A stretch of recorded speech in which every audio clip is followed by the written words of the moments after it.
কিছু নারীদের নামাজ আল্লাহ তাআলার কাছে কবুল হবে না।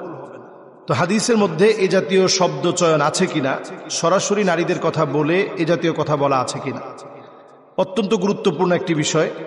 এবং এই হাদিসটি ইবনে মাজায় এসেছে। নবীজি সাল্লাল্লাহু আলাইহি সাল্লাম বলেছেন যে সালাসাতুন লা তুরফা সালাতুহুম ফাওকা রুউসিহিম। নবী আলাইহিস সালাতু ওয়াস সালাম বলছেন ফাওকা রুউসিহিম শিবরান, কিছু কিছু মানুষের নামাজ তার এক বিগত উপরেও পৌঁছায় না। আল্লাহর কাছে পৌঁছাবে তো অনেক দূরের কথা।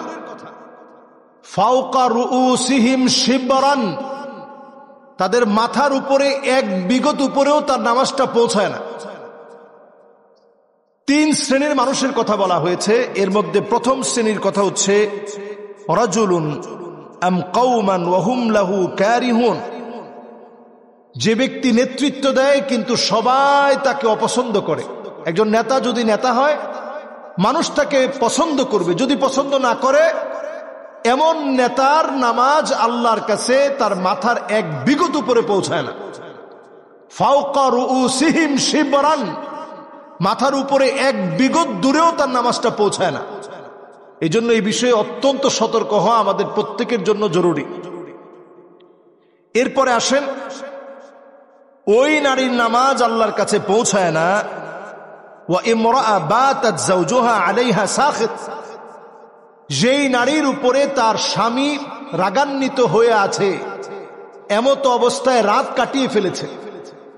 মা বোনদেরকে বলছি, এমন অনেক নারী আছেন রাগ করে একদিন দুদিন তিন দিন চলে যায়, মাস চলে যায়, বছর চলে যায়, স্বামীর রাগ ভাঙানোর চেষ্টা জীবনে কোনোদিন আপনি করেন নাই। স্বামী সারাদিন কষ্ট করে আপনার রাগ ভাঙানোর চেষ্টা করে, আপনি কোনোদিন স্বামীর রাগ ভাঙানোর চেষ্টা করেন নাই। স্বামীর রাগ ভাঙানোর চেষ্টা যারা করবে, সাদাকা হবে, সাদাকা হবে। দান সৎকা করলে যেমন সব হয়, স্বামীর রাগ ভাঙানোর চেষ্টা করা এটা সাদকা।